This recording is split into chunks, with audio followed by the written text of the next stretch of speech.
Vuoi vedere dei presepi gratuiti a Napoli, ma vuoi evitare il caos di San Gregorio Armeno? Io vorrei sapere, e tu? In questo video ti propongo 4 luoghi dove vedere dei presepi spettacolari. Il primo si trova nei pressi di Spaccanapoli ed è esattamente qui, la chiesa di Santa Marta.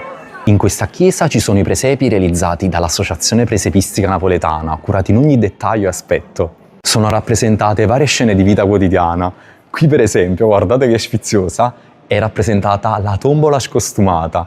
Infatti vediamo tante persone sedute a tavola con le loro cartelline e in piedi c'è il femminillo che sta tirando i numeri con il panariello. A tavola ci sono gli struffoli e sul fornello il baccalà. E c'è anche un presepe dedicato esclusivamente alle donne. Un altro presepe che potete vedere si trova in piazza Municipio ed è proprio alle mie spalle. È stato realizzato dall'Associazione Botteghe di San Gregorio Armeno. Come potete notare, in questo caso i pastori sono a grandezza naturale. Un altro presepe che non potete assolutamente perdervi è il presepe favoloso. Il nome già dice tutto. Si trova nella Basilica di Santa Maria la Sanità ed è stato realizzato dagli artisti Scotto. Eccolo qui. Sono rappresentate tantissime storie e leggende della cultura napoletana, come il Munaciello. Qui Mamma Sirena e le 7 catene. Qui invece Maria Purputtare.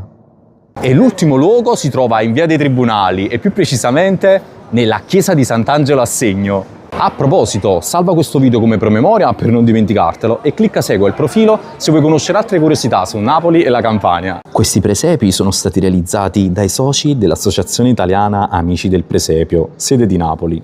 Anche in questi presepi si riconosce chiaramente l'arte napoletana e adesso vi faccio vedere la figura che a me piace tantissimo ed è questa qui. È stata realizzata in occasione dei 2500 anni di Napoli. Rappresenta Partenope, la sirena che secondo la leggenda ha dato origine alla nostra bellissima città. Conoscevi questi luoghi? Quali vorresti vedere?